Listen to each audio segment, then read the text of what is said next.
How do you understand about globalization? Explain in your own words.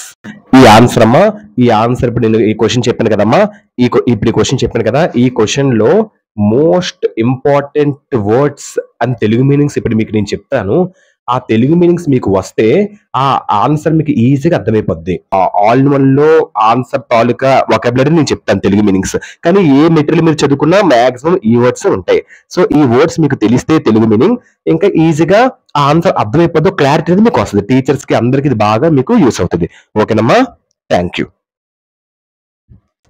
Globalisation అంటే ప్రపంచీకరణ.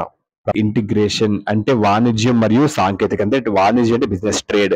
వాణిజ్యం మరియు సాంకేతికత ద్వారా ఆ దేశాలు పరస్పర అనుసంధానాన్ని కలిగి ఉన్న ప్రక్రియ. ఇంటర్ కనెక్షన్ అంటే mutual connection between two or more things, between countries మధ్యలో. యూనిఫైడ్ అంటే బికమ్ యూనిటెడ్, కలవడం. సింగిల్ సొసైటీ అంటే ఒకే సమాజం. ఫంక్షన్ టుగెదర్ అంటే కలిసి పనిచేస్తాయి. ఇంటర్ డిపెండెన్స్ అంటే dependence of two or more people or things, అంటే two or more people or things మీద డిపెండ్ అవడం, దాన్ని ఇంటర్ డిపెండెన్స్ అని అంటారు. వరల్డ్స్ ఎకనామీస్ అంటే ప్రపంచ ఆర్థిక వ్యవస్థలు. కల్చర్స్ అంటే సంస్కృతులు.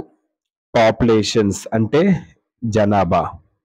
క్రాస్ బార్డర్ అంటే రెండు దేశాల మధ్య సరిహద్దులో కార్యకలాపాలు. గూడ్స్ అండ్ సర్వీసెస్ అంటే వస్తువులు మరియు సేవలు. ఇన్వెస్ట్మెంట్ అంటే పెట్టుబడి. టెక్నాలజీ అంటే సాంకేతికత.